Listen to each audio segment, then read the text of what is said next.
Hello बच्चों। बच्चों इस वीडियो में हम बात करेंगे कार्बन के बारे में। कार्बन का जो एटॉमिक नंबर है बच्चों वो है 6, ठीक है। और इसके अंदर जो नंबर ऑफ इलेक्ट्रॉन्स हैं वो भी 6 ही हैं।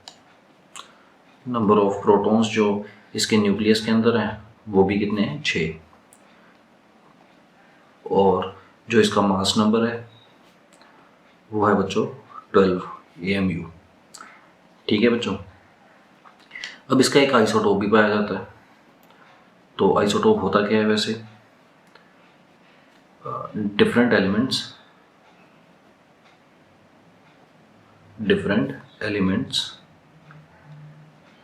with same atomic number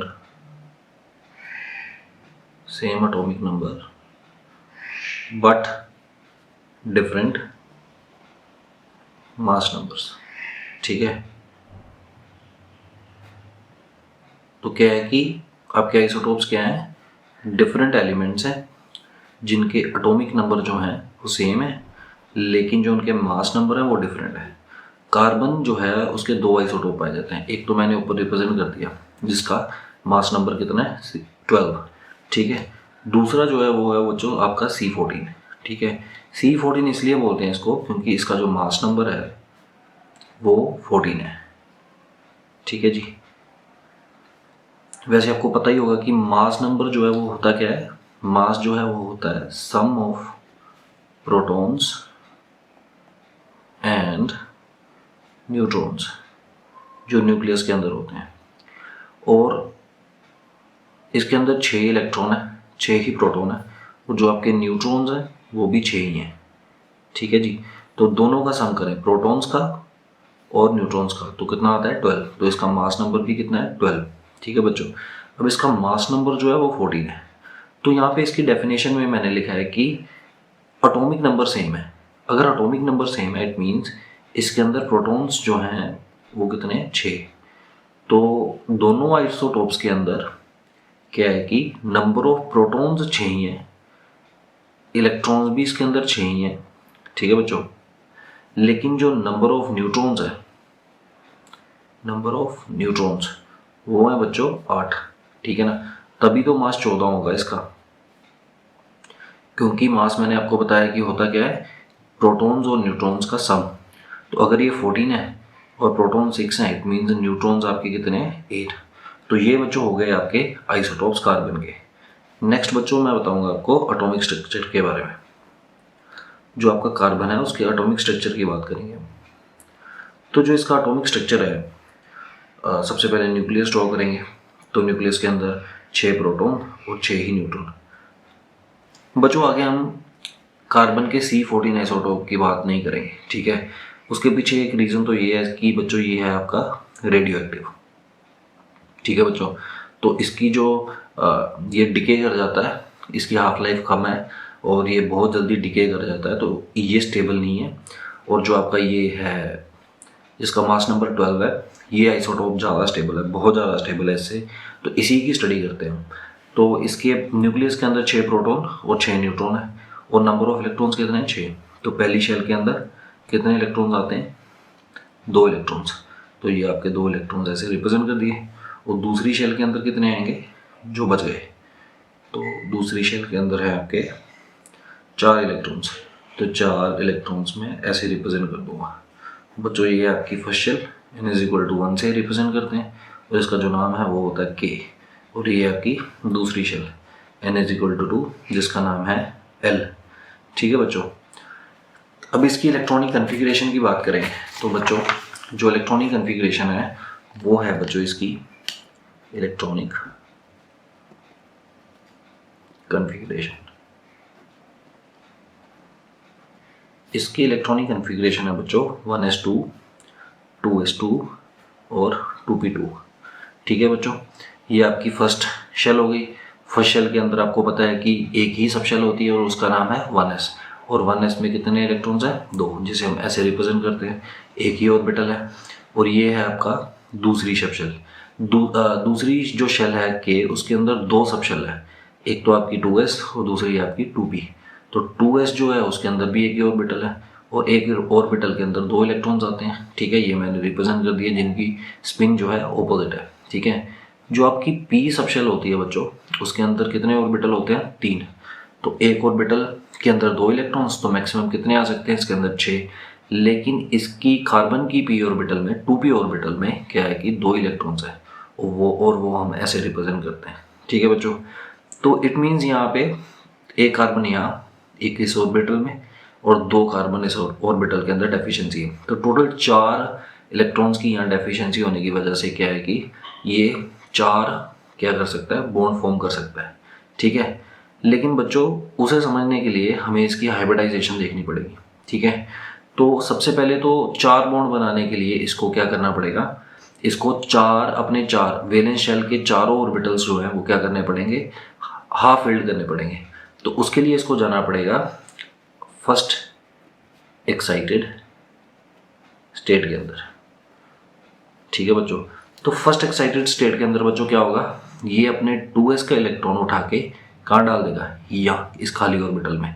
ठीक है, तो ये आपकी जैसे 2px है, ये 2py है, और ये मान लीजिए 2pz है। तो 2pz में क्या करेगा? अपना 2s का इलेक्ट्रॉन क्या करेगा? यहाँ से एक इलेक्ट्रॉन उठाएगा और 2pz के अंदर डाल देगा। ठीक है, तो एक्साइटेड स्टेट के अंदर जाने के बाद फॉर्मेशन होगी हाइब्रिड ऑर्बिटल्स की, हाइब्रिड ऑर्बिटल्स। ठीक है बच्चों, हाइब्रिड ऑर्बिटल्स जो हैं वो क्या होते हैं? जो ओवरलैपिंग करने पे बनते हैं, मतलब इंटरमिक्सिंग होती है एटॉमिक ऑर्बिटल्स की। ये दोनों क्या हैं? एटॉमिक ऑर्बिटल्स हैं। ठीक है, दोनों मिक्स करेंगे, एक s का, ठीक है, और 3p के, 3p सबशेल के जो हैं ऑर्बिटल्स मिक्स करेंगे। ठीक है, और इंटरमिक्स होके क्या करेंगे? हाइब्रिड ऑर्बिटल्स की फॉर्मेशन करेंगे। तो बेसिकली यहाँ पे हो क्या रहा है कि एक s का है और 3p के हैं, तो इसे हम रिप्रेजेंट कैसे करते हैं? sp3। तो ये भी आपकी sp3 ऑर्बिटल है, ये भी आपकी sp3 ऑर्बिटल है, ये भी sp3 है और ये भी sp3 है। ठीक है बच्चों, अब अगर एग्जांपल लें एक, तो जैसे हमारे पास क्या है? मीथेन CH4 जिसका केमिकल फॉर्मूला है। तो मीथेन का स्ट्रक्चर मैं ड्रॉ करूं तो ऐसे करके कार्बन के 4 बॉन्ड में हाइड्रोजन के साथ रिप्रेजेंट कर दूंगा। सो बच्चों इसके अंदर हो क्या रहा है? ओवरलैपिंग हो रही है। ठीक है, overlapping of s orbital of hydrogen atom and sp3 orbital of carbon atom. ठीक है बच्चों, आपका हाइड्रोजन का एटॉमिक नंबर क्या है? 1। तो इलेक्ट्रॉनिक कॉन्फ़िगरेशन क्या आएगी इसकी? 1s1। ठीक है, इट मीन्स इसकी भी ऑर्बिटल में एक ही इलेक्ट्रॉन है। तो ये अपनी 1s और कार्बन अपनी फर्स्ट एक्साइटेड स्टेट के अंदर जो है sp3 ऑर्बिटल के साथ ओवरलैप करेगा। ठीक है, ऐसे ही 4 डिफरेंट हाइड्रोजन एटम्स क्या करेंगे? अपनी s ऑर्बिटल्स को क्या करेंगे? ओवरलैप करवाएंगे कार्बन की sp3 ऑर्बिटल के साथ और बॉन्ड फॉर्म करेंगे, और जो कंपाउंड बनेगा वो क्या होगा? आपका मीथेन। ठीक है जी, और ये कैसी हाइब्रिडाइजेशन की बात करेंगे? इस कार्बन की हाइब्रिडाइजेशन की बात करें तो कौन सी हाइब्रिडाइजेशन है? ये है बच्चों आपकी sp3। ठीक है, एक और एग्जांपल ले लेते हैं, जैसे C2H6। तो इसके अंदर क्या है? ये कार्बन है, ये दूसरा कार्बन है। ठीक है, और यहाँ पे 3 हाइड्रोजन लग जाएंगे, यहाँ पे भी 3 हाइड्रोजन रिप्रेजेंट कर देता हूँ, और यहाँ पे भी। ठीक है बच्चों, यहाँ पे बेसिकली क्या हो रहा है कि ओवरलैपिंग हो रही है, overlapping of s orbitals of hydrogen and sp3 orbitals of carbon. ठीक है बच्चों, लेकिन इससे थोड़ा सा डिफरेंट है। कैसे डिफरेंट है कि इसके साथ, इस कार्बन के साथ s ऑर्बिटल्स ओवरलैप कर रहे हैं चारों। यहाँ पे 3 ही s ऑर्बिटल्स ओवरलैप कर रहे हैं इस कार्बन की sp3 ऑर्बिट के साथ। ठीक है, और इस कार्बन का sp3 ऑर्बिटल इस कार्बन के sp3 ऑर्बिटल के साथ क्या कर रहा है? ओवरलैप कर रहा है। ठीक है, तो इस कार्बन की अगर कोई आपको हाइब्रिडाइजेशन पूछे तो वो क्या है? sp3 है। अगर इस कार्बन की भी पूछे तो वो क्या है आपकी sp3 ही है। ठीक है ना बच्चों, दोनों कार्बन्स जो हैं वो sp3 ही हाइब्रिडाइज्ड है। ठीक है बच्चों, तो ऐसा है कि आपका जो कार्बन है वो ऑर्गेनिक कंपाउंड्स के अंदर अकेली sp3 hybridization state sp3 hybridization ही शो नहीं करता है।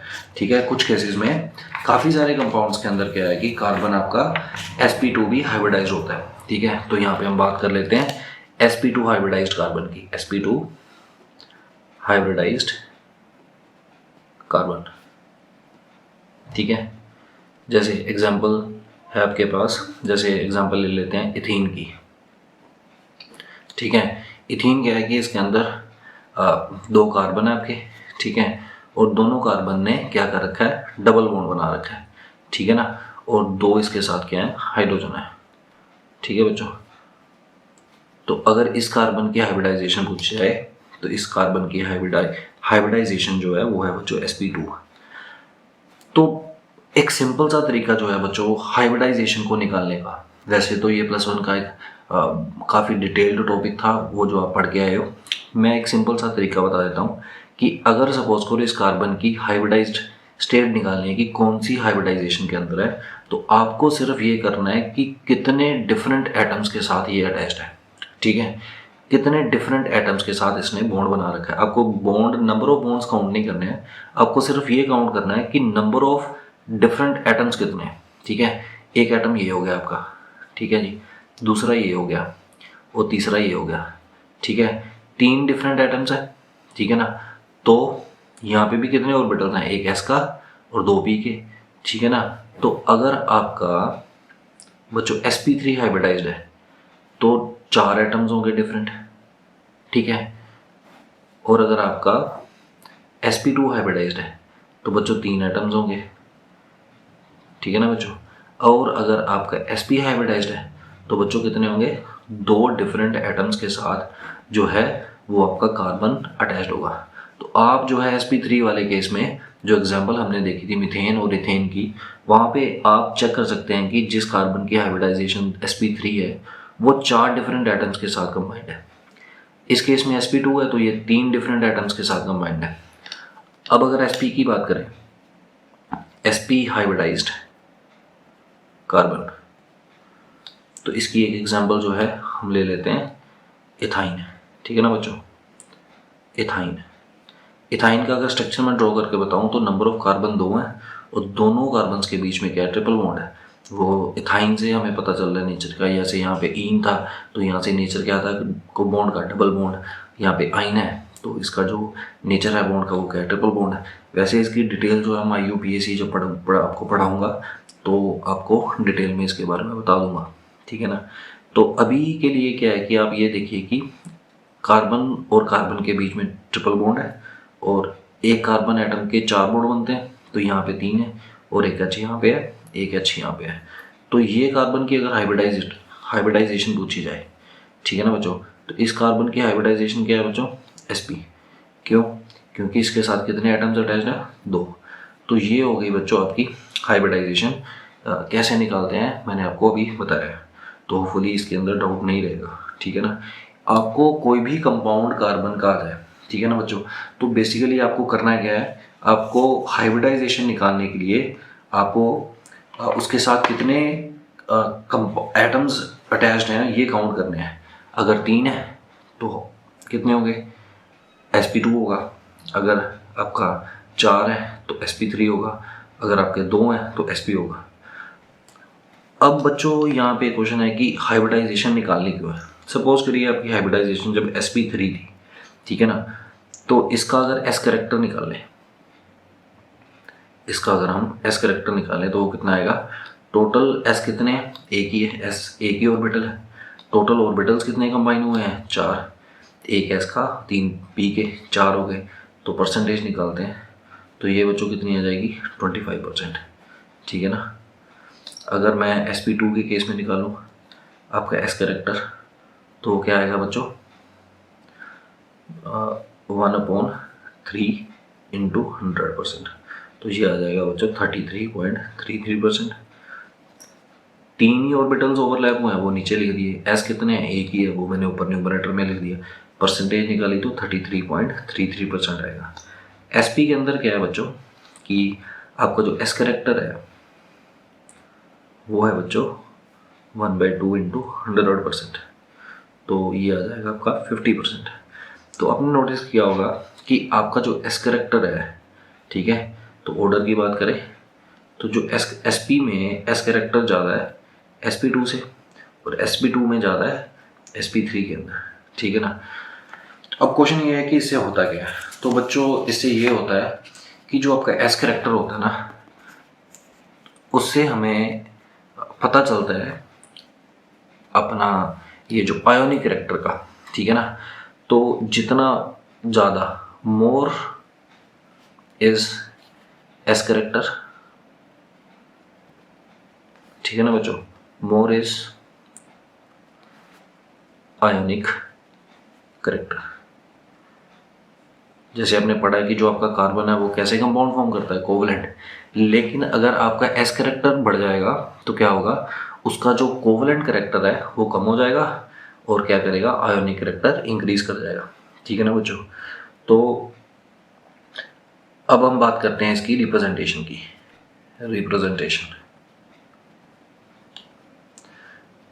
रिप्रेजेंटेशन ऑफ ऑर्गेनिक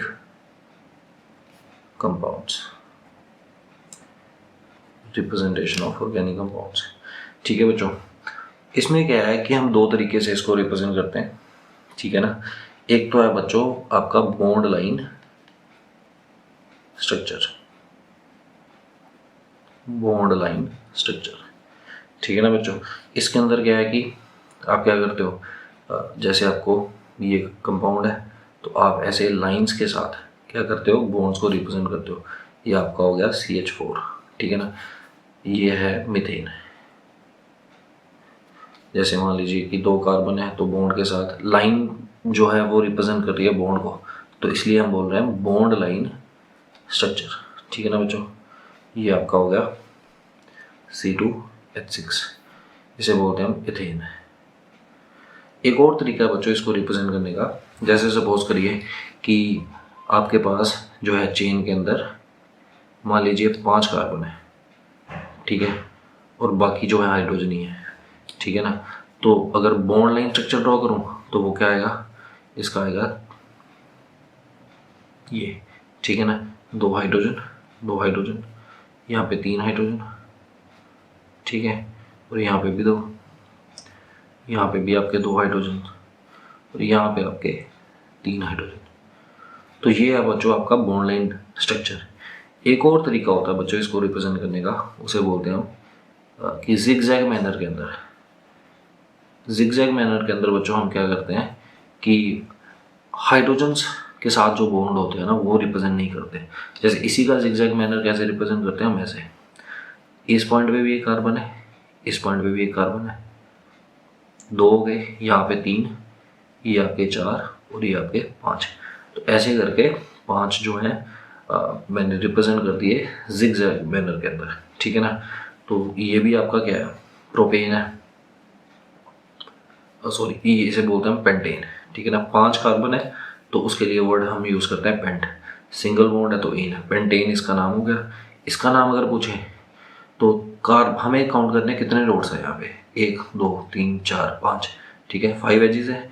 तो क्या होगा कि इसे भी हम क्या बोलेंगे, पेंटेन ही बोलेंगे, क्योंकि हर ये जो पॉइंट है रिप्रेजेंट कर रहा है आपके कार्बन एटम को, ठीक है बच्चों। अब ये तो हो गया बच्चों आपकी 2D रिप्रेजेंटेशन, ठीक है ना। अब अगर हमें रिप्रेजेंट करना है कि 3D के अंदर इसको कैसे रिप्रेजेंट करते हैं, ठीक है, तो 3D के लिए हम यूज़ करते हैं dashed wedge and solid wedge. तो यहाँ पे हेडिंग डालते हैं पहले 3 डायमेंशनल रिप्रेजेंटेशन, ठीक है बच्चों। क्योंकि जो आपके बॉन्ड है, जैसे कार्बन ने 4 बॉन्ड बनाए हैं, तो ज़रूरी नहीं है कि वो चारों के 4 बॉन्ड जो हैं एक ही प्लेन के अंदर हो, ठीक है। कोई प्लेन के अंदर भी हो सकता है, कोई प्लेन के बाहर भी हो सकता है। तो प्लेन की बात करूँ तो जैसे आप ग्राफ के अंदर पढ़ते हो, ये आपका x एक्सिस हो गया, ये आपका y एक्सिस हो गया।